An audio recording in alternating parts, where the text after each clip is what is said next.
నమస్తే అమ్మా. నమస్తే అమ్మా. అమ్మా, శ్రావణ మాసం మొదలవుతోంది. అవునమ్మా. శ్రావణ మాసం అనగానే పూజలు, వ్రతాలు, నోములు. మామూలా? మహిళలందరికీ కూడా ఎంత హడావుడి ఉంటుందో. అవును. ముందుగానే మనం ఇల్లు శుభ్రం చేసుకోవటం, ఉమ్, దేవుడు మందిరాన్ని శుభ్రం చేసుకోవటం, ఉమ్, పటాలు తుడుచుకోవటం, ఉమ్. హడావుడి మొదలైపోతుంది. అవునమ్మా. షాపింగ్లని, ఆ, వరలక్ష్మి వ్రతం అని. అసలు ఎప్పటి నుంచి మొదలవుతుంది? ఎప్పటి వరకు ఉందమ్మా శ్రావణ మాసం? శ్రావణ మాసం ఆగస్టు 5వ తారీఖుతో మొదలమ్మా, మ్మ్. శ్రావణ శుద్ధ పాడ్యమి. మళ్ళీ సెప్టెంబర్ 3 అమావాస్యతో పూర్తవుతుంది. ఓకే, సెప్టెంబర్ 3 వరకు ఉంది. సెప్టెంబర్ 3. ఏ విధంగా సంసిద్ధం అవ్వాలమ్మా ముందు నుంచి? అసలు మామూలుగా అయితే మనకు ఒక మాట ఉందమ్మా, ఆ, శ్రవణ భాద్రపదాలు అని జంటగా చెప్తారు. ఉమ్, ఈ ఏ ఆ, ఏ నెల గురించి ఇలా రెండేసి జంటలుగా చెప్పరు కదా. ఆ, శ్రావణ భాద్రపదాలు అనగానే వర్ష ఋతువు అని లెక్క. ఆ. అంతే కదా. జ్యేష్ఠ అవునమ్మా. ఆషాఢ మాసాలు గ్రీష్మ ఋతువు, శ్రావణ భాద్రపదాలు వర్ష వర్ష ఋతువు. ఋతువు. అయితే మనకు కొంచెం ముందే వస్తాయి. తొలకర ఆషాఢ మాసంలోనే వచ్చేస్తుంది. ఎప్పుడు వచ్చేస్తుంది ఆషాఢ మాసంలో అంటే తొలి ఏకాదశికి అటు ఇటుగా చినుకులు పడడం.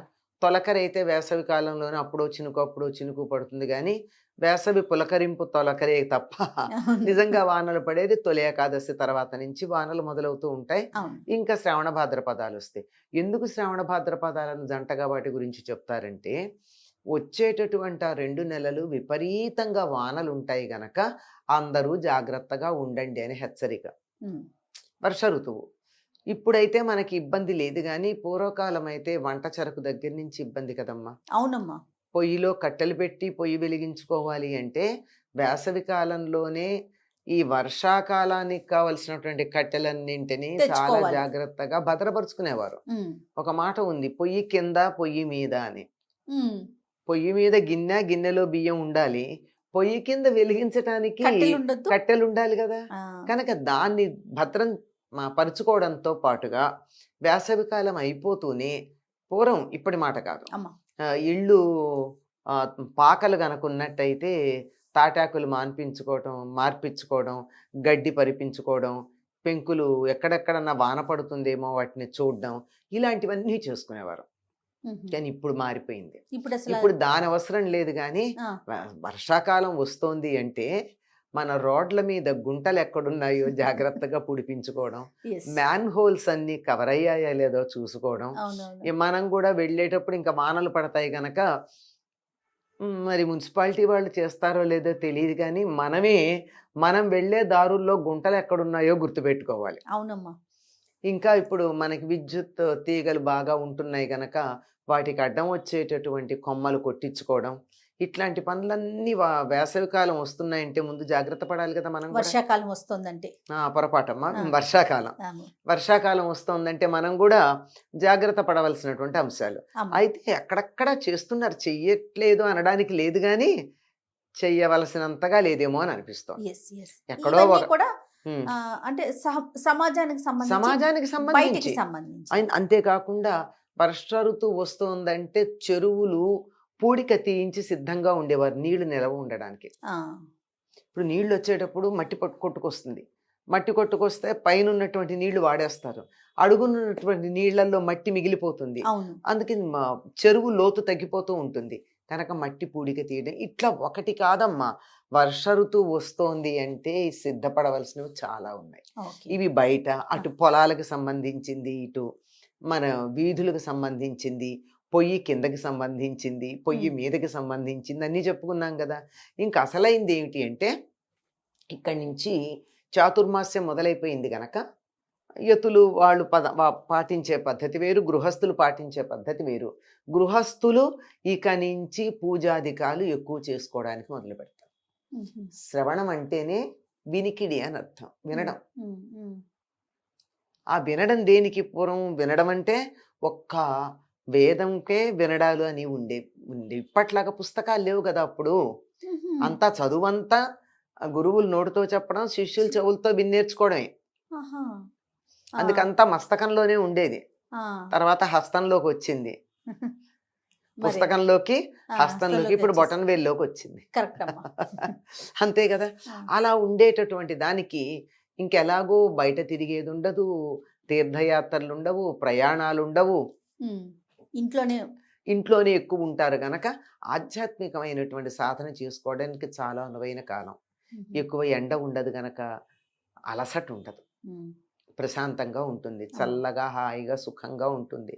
కనుక కూర్చున్న చోట కూర్చొని చక్కగా వేదం చదువుకునే పిల్లలు వేదం చదువుకుంటారు. ఉమ్, లేదంటే పురాణాలవి చదువుతూ ఉంటారు. వినికిడికి ప్రాధాన్యం ఇచ్చి, శ్రవణానికి ప్రాధాన్యం ఇచ్చి, సద్గ్రంథాలు వినడం అనే దాన్ని మొదలుపెట్టాలి. ఇది మొదలుపెట్టడంతో పాటు దానికి కావాల్సినటువంటి సంసిద్ధత ఏర్పాటు చేసుకోవడానికి నిత్యం పూజలు అవి చేయాలి. అత్యధికంగా చేయడం మొదలవుతుంది. ఉమ్, కనుక శ్రావణ మాసం వస్తోందంటే ఇంత ఆలోచించరు గానీ, ఎవ్వరైనా ఏమంటారండి శ్రావణ మాసం వస్తోందంటే, అయ్యో! ఇల్లు బూజులు తీసుకోవాలండి. దేవుడి గది శుభ్రం చేసుకోవాలి. దేవుళ్ళని శుభ్రం ఆ, చేయాలి. అంటే ఈ వానల్లో బూజులు తీసి కడిగితే కూడా ఇల్లు ఆరచ్చు, ఆరకపోవచ్చు. అవును. పూర్వం అయితే అలుక్కునేవారు. ఈ రోజుల్లో అది లేకపోయినా ఆరాలి కదా!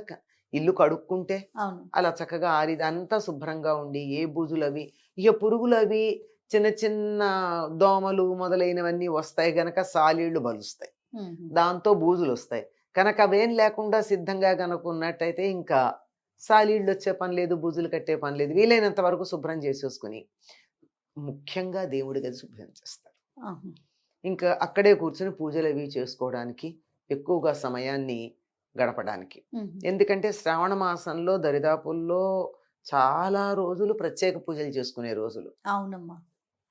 ఉదాహరణకి మొదలు పెడితే సోమవారాలు తెలంగాణ ప్రాంతం అంతా శ్రావణ శ్రావణ సోమవారాలు శివుడికి ప్రత్యేకంగా చేస్తారు. ఉమ్, మంగళవారాలు శ్రావణ మంగళవారాలు వచ్చేసాయి కదా. ఉమ్, శ్రావణ శుక్రవారాలు, ఆ, శ్రావణ శనివారాలు శనివారాలు కూడా చేస్తామమ్మా. ఇక్కడ చక్కగా చేస్తారమ్మా. శ్రావణ శనివారం నాడు వెంకటేశ్వర స్వామికి పూజ చేసి, అమ్మా. శ్రావణ శుక్రవారం నాడు పేరంటం పిలిచినట్టుగా పేరంటం పిలవరు కానీ చుట్టుపక్కల వాళ్ళని, వెళ్ళే వాళ్ళని, ఇంటికి వచ్చిన వాళ్ళని అందరికీ కూడా ముత్తైదులందరికీ తాంబూలాలు ఇచ్చే పద్ధతి ఉంది.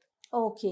శ్రావణ శనివారం తప్పకుండా చేస్తారు ఈ ప్రాంతాలంతా. ఆహా, కనుక ఇప్పటికి వారంలో 4 రోజులు సరిపోయినాయి. అయిపోయినాయి. సోమ, మంగళ, శుక్ర, శని 4 రోజులు. అయిపోయింది. శ్రావణ మాసానికి 4 ప్రతి వారము 4 16 రోజులు దానికి. ఆ, ఇంకా అయిపోయింది కదమ్మా. ఉమ్, దీంట్లో పూర్ణిమకు ముందు వచ్చే శుక్రవారం చాలా ప్రశస్తమైనటువంటిది. ఉమ్, అది ప్రత్యేకంగా వరలక్ష్మి వ్రతం చేస్తారు. అమ్మా. ఇది కాక శ్రావణ పూర్ణిమ చాలా విశేషమైనది. శ్రావణ పూర్ణిమ నాడు మనం రక్షాబంధనం అంటాం, ఆ తర్వాత ఉపాకర్మ అంటారు, ఉమ్, జంజాలు మార్చుకోవటం అంటారు. ఇలా రకరకాలుగా ఆ రోజు చేసేటటువంటివి ప్రత్యేకమైనటువంటి పూజాధికాలు ఉంటాయి. ఉమ్, ఆ పైన అష్టమి వస్తుంది. ఏమిటది? కృష్ణాష్టమి. కృష్ణాష్టమి. ఎంత విశేషం అండి. అమ్మా. కృష్ణాష్టమి ఉంది. ఇలా అనేకమైనటువంటి పర్వదినాలు ఉన్నటువంటిది శ్రావణ మాసం కనుక ఇది పవిత్రమైంది. ప్రతిరోజు ఏదో ఒక విశేషమే. విశేషం లేని రోజే కనపడదు. ఆ, ఆ, ఏదో రకంగా దాంట్లో మనం తప్పనిసరిగా మనని మనం ఆధ్యాత్మికంగా ఉన్నత స్థితికి రావడానికి శ్రావణ అనుకూలంగా మాసం. చేసుకునే కాలం. వాతావరణంలో తడి ఉంటుందేమో, అలసట ఉండదమ్మా. కాబట్టి ఎక్కువసేపు మనం ధ్యానం చేసుకోవడానికి, పూజ చేసుకోవడానికి అలసిపోయామన్న భావన ఉండదు. కాకపోతే చలిచలిగా ఉంటుంది కనుక వెచ్చగా కూర్చొని నిద్రపోదామన్న భావన కలిగితే కలగాలేమో గాని వాతావరణం చాలా బాగుంటుంది. ముఖ్యంగా అమ్మవారినే కొలుస్తాం కదమ్మా, లక్ష్మీదేవిని. ఇప్పుడు మంగళవారం నాడు గౌరీదేవి తల్లినే. ముందు సోమవారం నాడు శివుడు, తర్వాత మంగళవారం గౌరీదేవి. అమ్మ వాళ్ళిద్దరిని పిలిస్తే శివుడి అక్క సోదరు ఉంది కదా శుక్రవారం లక్ష్మీదేవి. లక్ష్మీదేవిని పిలిస్తే ఆవిడ తన ఒంటరిగా వస్తుందా? మర్నాడు శనివారం నాడు వెంకటేశ్వర స్వామి. కుటుంబం అందరినీ పూజిస్తాం. మంది కుటుంబ సంస్కృతం ఎప్పుడు చెప్తాను నేను, వీలైనన్ని సందర్భాల్లో చెప్తాం. మంది కుటుంబ సంస్కృతి. భగవంతుని ఆదర్శంగా తీసుకుంటాం మనం. అక్కడి నుంచే మనకు ఆదర్శంగా ఉండడానికి, లేకపోతే వాళ్ళ కుటుంబాలు ఎందుకు? మేమే ఇలా ఉన్నాం, మీరు ఉండండరా అని చెప్తున్నారు అన్నమాట. అజ్జాత అందరూ కుటుంబాలను అందరినీ వీళ్ళందరినీ ఆరాధించడానికి కావలసినటువంటి చదువుకు సంబంధించింది కూడా వేదాధ్యయనం. అర్హత ఉన్నవాళ్ళు, అధికారం ఉన్నవాళ్ళు, ఇష్టం ఉన్నవాళ్ళు వేదాధ్యయనం చేస్తారు. లేదంటే మామూలుగా ఏదో ఒక పారాయణలు, స్తోత్రాలు. ప్రత్యేకించి ఈ గ్రంథ పఠనం చేస్తే శ్రావణ మాసంలో మరింత మేలు జరుగుతుంది అనేది ఏమన్నా ఉందమ్మా? ఏదైనా చదవచ్చు, మన ఇష్టం. సాధారణంగా భాగవతాలను కానీ రామాయణం కానీ చదువుతూ ఉంటారు. ఎందుకంటే అవి ప్రత్యేకమైన పిచ్చి నియమాలు అక్కర్లా ఈ రెండింటికి. శుచి అయిన వస్త్రం కట్టుకుంటే చాలు. స్నానం చేసి ఉతికిన బట్ట కట్టుకుంటారు కదమ్మా. సరిపోతుంది. ఇప్పుడు బయటికి వెళ్ళేటప్పుడైతే ఓసారి కట్టుకుని పండగలకి వెళ్ళి పార్టీలకి వెళ్ళి అనేది ఒక బయటికి వెళ్తే కట్టుకుంటారు తప్ప మామూలుగా ఇంట్లో కట్టుకోం కదా. అవును. ఇంట్లో ఉతికిందే కట్టుకుంటాం కదా. ఉమ్. ఉతికిన బట్ట కట్టుకుని చక్కగా శుచిగా కూర్చొని చేసుకుంటే సరిపోతుంది రైట్ అమ్మా. అమ్మా. మరి ఇంకా శ్రావణ మాసంలో ఉన్న మిగతా ఆ, పర్వదినాలకి సంబంధించి ప్రత్యేకించి రోజులకి సంబంధించి మనం విడివిడిగా మాట్లాడుకుందాం. అలాగేనమ్మా. నమస్తే. నమస్తే అమ్మా.